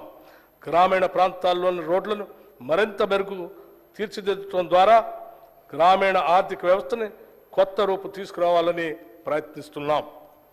జిల్లా కేంద్రాల్లో ఇంకా పూర్తిగాని కలెక్టరేట్ భవనాలని సత్వరమే పూర్తి చేస్తాం. వివిధ శాసనసభ నియోజకవర్గ కేంద్రాల్లో గౌరవ ఎమ్మెల్యేల కార్యాలయాల నిర్మాణం పూర్తి చేస్తాం. రాష్ట్ర అభివృద్ధికి కీలకమైన రీజనల్ రింగ్ రోడ్డు విషయంలో భూసేకరణకు అవసరమైన నిధులు కేటాయించి యుద్ధ ప్రాతిపదికన పనులు పూర్తి చేసి ప్రజలకి అందుబాటులో తేవాలనేదే మా లక్ష్యం. నీటిపారుదల, నీళ్లు, నిధులు, నియామకాల కోసం కొట్లాడి తెచ్చుకున్న తెలంగాణ రాష్ట్రం ఈ 10 సంవత్సరాల కాలంలో నీటిపారుదల రంగంలో గణనీయమైన అభివృద్ధి సాధించి ఉండాల్సింది. పచ్చని పైర్లతో తెలంగాణ భూభాగం కళకళలాడాల్సి ఉంది. అయితే గత 10 ఏళ్లలో జరిగిన తప్పిదాలు నీటిపారుదల రంగంలో సాధించాల్సిన ప్రగతికి అవరోధాలుగా మారాయి. ఈ కఠోర వాస్తవం గ్రహించినప్పుడే మనం భవిష్యత్తులో ఎలాంటి తప్పులు పునరావృతం కాకుండా చూసుకోగలుగుతాం.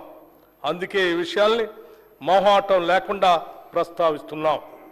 నీటిపారుదల రంగ నిపుణుల సూచనలు పట్టించుకోకుండా, మేధావుల సలహాలు పాటించకుండా కేవలం మనకు తెలిసిందే వేదం అన్న రీతిలో గత ప్రభుత్వం వ్యవహరించిందనటంలో సందేహం లేదు. ఏదైనా రాష్ట్రం నీటిపారుదల రంగంపై విశేష శ్రద్ధ చూపిస్తే అద్భుతాలు సాధించడానికి 10 ఏళ్ల కాలం సరిపోతుంది. అయితే ఈ దశాబ్ద కాలంలో అనుసరించిన ఒంటెద్దు పోకడ సాగునీటి రంగాన్ని, ఆర్థిక రంగాన్ని అతలాకుతలం చేసింది. కాంట్రాక్టుల కోసం ప్రాజెక్టులు నిర్మించే విధానం తెలంగాణకు శాపంగా మారింది. లక్షల కోట్ల రూపాయల ఖర్చులో అవినీతి ఎంతో తేల్చాల్సిన బాధ్యత మాపై పడింది. అందుకే కాళేశ్వరం ప్రాజెక్టులోని మేడిగడ్డ, అన్నారం, సుందిళ్ల బ్యారేజీల నిర్మాణంలో జరిగిన నాణ్యతా లోపం, అవినీతి కార్యక్రమాలు అనాలోచిత విధానాలు అవకతవకలపై విచారణ జరిపిస్తామని మేము ప్రజలకి మాటిచ్చాం. ఆ మాట నిలబెట్టుకునే దిశగా కార్యాచరణ ఉంటుంది.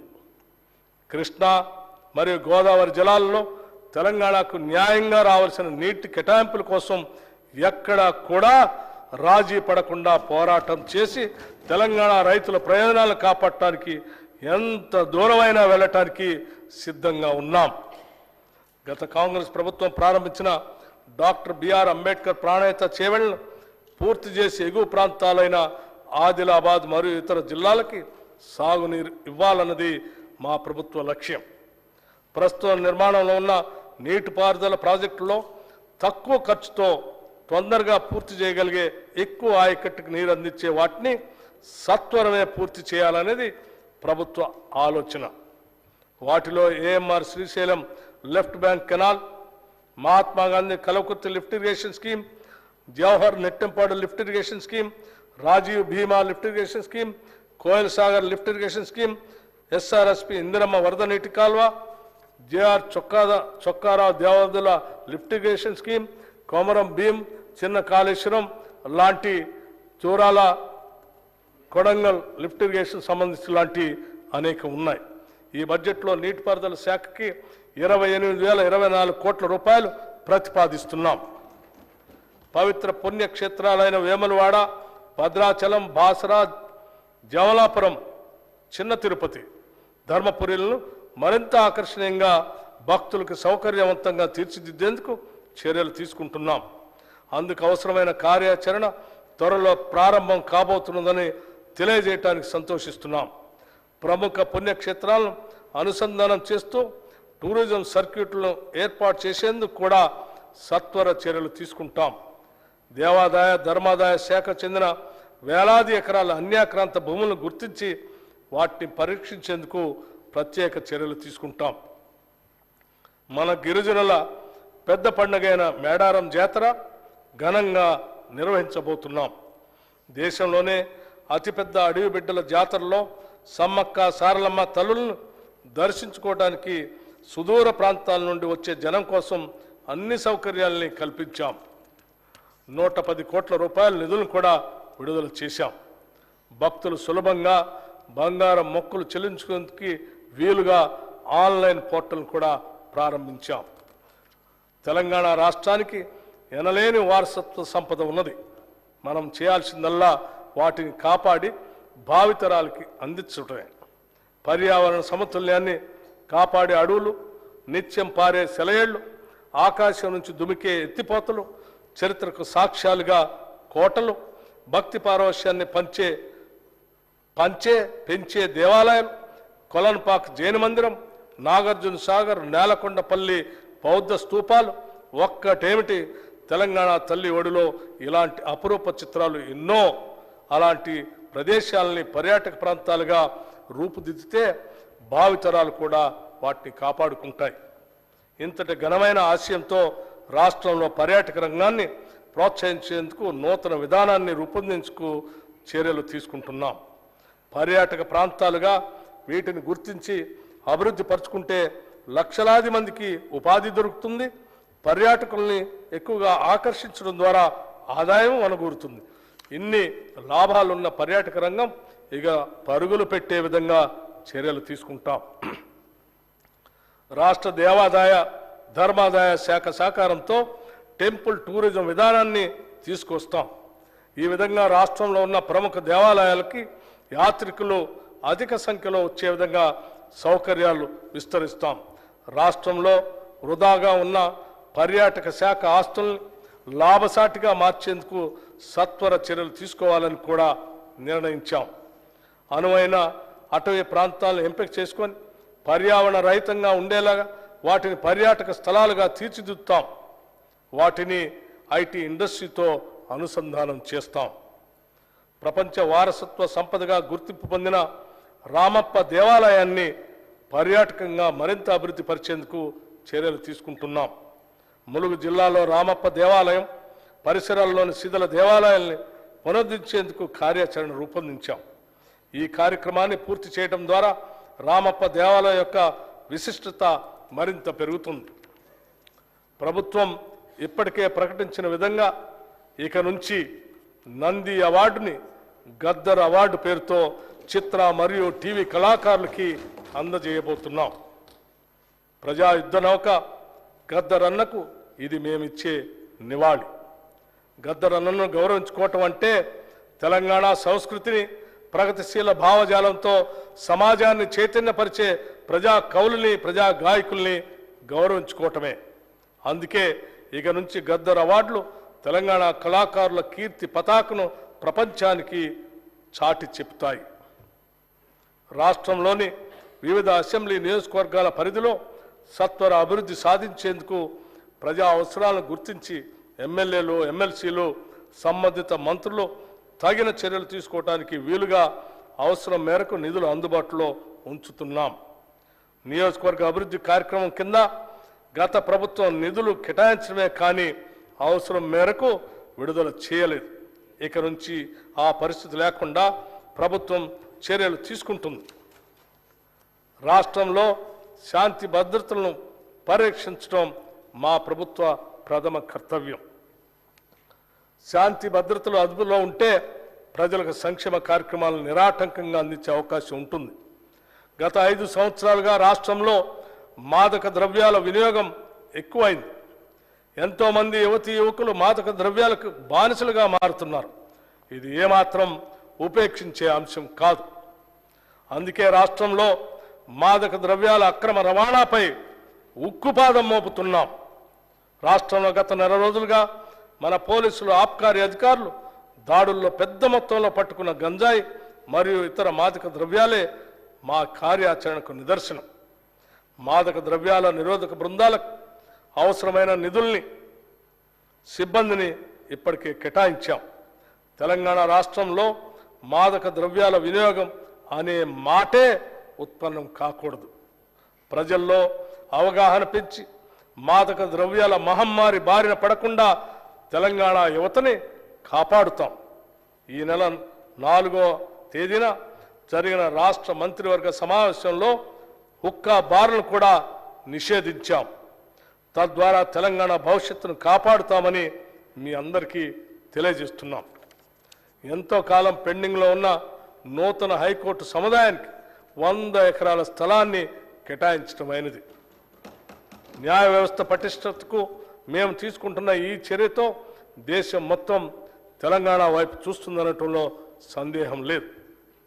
అధ్యక్ష, చివరగా ఒక విషయం మీ ద్వారా వినమ్రంగా ఈ గౌరవ సభకు రాష్ట్ర ప్రజానికానికి స్పష్టం చేయదలుచుకున్నాం. గొప్ప ఆశలు ఆశయాలు ప్రతి ఒక్కరికి ఉంటాయి.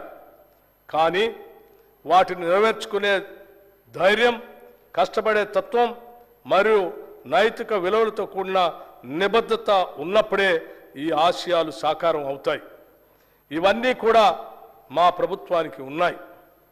ప్రతి తెలంగాణ బిడ్డ గర్వపడేలాగా మేము ఫిబ్రవరి 4, 2024న రాష్ట్ర మంత్రివర్గ భేటీలో ఈ అంశాల్ని ఆమోదించాం. ప్రముఖ తెలంగాణ కవి అందశ్రీ వ్రాసిన జయ జయ హే తెలంగాణ జననీ జయకేతనం అనే గీతాన్ని రాష్ట్ర గీతంగా ప్రకటించాం. మన రాష్ట్ర వాహన రిజిస్ట్రేషన్ కోడ్ టీఎస్ నుండి టీజీకి మార్చాం. రాచరిక ఆనవాళ్లతో ఉన్న రాష్ట్ర అధికారిక చిహ్నాన్ని మారుస్తూ భారత రాజ్యాంగ స్ఫూర్తితో ప్రజాస్వామ్యం మరియు తెలంగాణ సంస్కృతి ప్రతిబింబించేటట్టుగా తీర్చిదిద్దడానికి నిర్ణయించాం. తెలంగాణ తల్లుల ప్రతిరూపం ఉట్టిపడేటట్టుగా తెలంగాణ తల్లి విగ్రహం రూపొందించడానికి నిర్ణయించాం. ఈ నిర్ణయాలు తెలంగాణ బిడ్డలుగా మనందరి అస్తిత్వాన్ని కాపాడేవి, మన గౌరవాన్ని పెంచేవి. ఈ సందర్భంగా తెలంగాణ ప్రజానికానికి మా ప్రభుత్వం కృతజ్ఞతలు తెలుపుతూ వారి ఆశలు నెరవేర్చుతామని, ఇందిరమ్మ రాజ్యం సాకారం చేస్తామని మరొక్కసారి తెలియజేసుకుంటున్నాం. ఓట్ ఆన్ అకౌంట్ ప్రవేశపెట్టడానికి కారణం మా ప్రభుత్వం ప్రవేశపెట్టే తొలి బడ్జెట్ ఓట్ ఆన్ అకౌంట్ బడ్జెట్గా పెట్టడం మాకు కొంత అయిష్టంగానే ఉంది. కానీ కేంద్ర ప్రభుత్వం ఫిబ్రవరి 1, 2024 ఓట్ ఆన్ అకౌంట్ బడ్జెట్ ప్రవేశపెట్టింది. మొదటి నుంచి మా ప్రభుత్వానికి నిధులు ఎలా సమకూర్చుకోవాలనే విషయం మీద స్పష్టమైన అవగాహన ఉంది. దానిలో భాగంగానే కేంద్ర ప్రభుత్వం వివిధ పథకాలకు విడుదల చేసిన నిధుల్ని సాధ్యమైనంత ఎక్కువగా రాష్ట్ర ప్రజల ప్రయోజనాలకి ఉపయోగించుకోవాలనేటువంటి స్పష్టత ఉంది. అలాంటప్పుడు కేంద్ర ప్రభుత్వం యొక్క పూర్తి స్థాయి బడ్జెట్లో వివిధ రంగాల వారిగా కేటాయింపులు జరిగినప్పుడే మన రాష్ట్రానికి ఎంత మేరకు ఆ నిధుల్లో వాటా వస్తుందనేది అంచనా వేయగలుగుతాం. అందువల్లే కేంద్ర ప్రభుత్వం పూర్తి స్థాయి బడ్జెట్ని ప్రవేశపెట్టిన తర్వాతనే రాష్ట్రంలో కూడా పూర్తి స్థాయి బడ్జెట్ పెట్టాలని నిర్ణయించాం. తెలంగాణలో ఇందిరమ్మ రాజ్యం ఏర్పాటు చేయటమే లక్ష్యంగా కాంగ్రెస్ ప్రభుత్వం ఈ బడ్జెట్ని ప్రవేశపెడుతుంది. ఈ బడ్జెట్ లక్ష్యం ఒక్కటే, అదేమిటంటే తెలంగాణ రాష్ట్రం మొత్తాన్ని సమగ్రంగా అభివృద్ధి చేయటం. కాంగ్రెస్ ఎన్నికల ప్రణాళికలో ప్రస్తావించిన విధంగా 6 గ్యారంటీల్ని తూచా తప్పకుండా అమలు చేస్తూ తెలంగాణ రాష్ట్రంలోని బడుగు బలహీనలను అన్ని రకాలుగా అభివృద్ధి చేస్తాం. నీళ్లు, నిధులు, నియామకాలు అనే 3 అత్యంత ప్రధానమైన అంశాలను దృష్టిలో ఉంచుకొని తెలంగాణ రాష్ట్రంలో విద్య, వైద్యం, మౌలిక సదుపాయాలు, ఉపాధి కల్పన పెంచడం ద్వారా సమగ్ర అభివృద్ధి సాధిస్తాం. గత పాలకులు ప్రభుత్వ ఖజానాను దివాలా తీయించారు. ప్రణాళిక లేకుండా, హేతుబద్ధత లేకుండా వారు చేసిన అప్పులు ఇప్పుడు పెద్ద సవాళ్లుగా మారాయి. అయితే ప్రణాళికాబద్ధమైన ఆలోచనలతో, సహేతుకమైనటువంటి కార్యాచరణతో ఈ సవాళ్లను మేము అధిగమిస్తామని ఈ సందర్భంగా మీకు తెలియజేసుకుంటున్నాం. మా ప్రభుత్వం దోబరా వ్యయాన్ని గణనీయంగా తగ్గిస్తుంది. కాళేశ్వరం ప్రాజెక్టు లాంటి నిరర్ధకమైన ఆస్తులు పెంచుకుంటూ వాటిని తెలంగాణ ప్రజలకు భారంగా చేయటం మా విధానం కాదు. కేవలం తెలంగాణ ప్రజలు అభివృద్ధి చెందటం, వారు సంతోషంగా ఉండటం మాత్రమే మా లక్ష్యాలు. దీనికి అనుగుణంగానే మా ప్రభుత్వ విధానాలు ఉంటాయని నేను ఈ బడ్జెట్ ప్రతిపాదనల ద్వారా మరొక్క మారు స్పష్టం చేస్తున్నాను. అధ్యక్ష, 2024-25 సంవత్సరానికి సంబంధించిన బడ్జెట్ ప్రతిపాదనలు సభకు సమర్పించదలుచుకున్నాం. 2022-23 అకౌంట్లు 2022-23 ఆర్థిక సంవత్సరం లెక్కల ప్రకారం 2,04,523 కోట్ల రూపాయలు ఖర్చు అయింది. రెవెన్యూ మిగులు 5,944 కోట్ల రూపాయలు.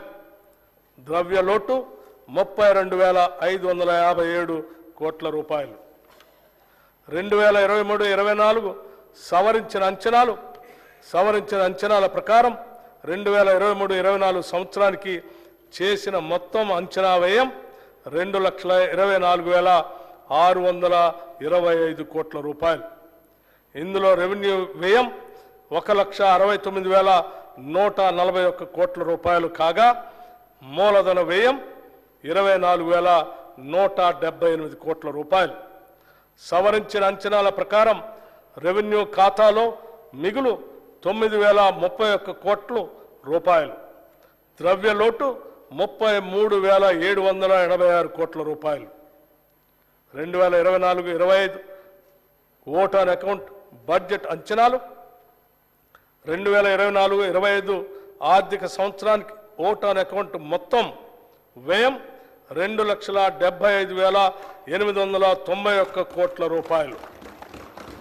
రెవెన్యూ వ్యయం 2,01,178 కోట్ల రూపాయలు. మూలధన వ్యయం 29,669 కోట్ల రూపాయలుగా ప్రతిపాదిస్తున్నాను.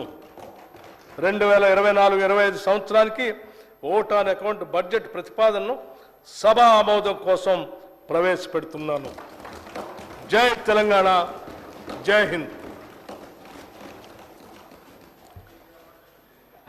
Annual financial statement budget vote on account for 2024-2025 presented. The House is adjourned to meet again at 10 a.m. on Monday, 12th February 2024.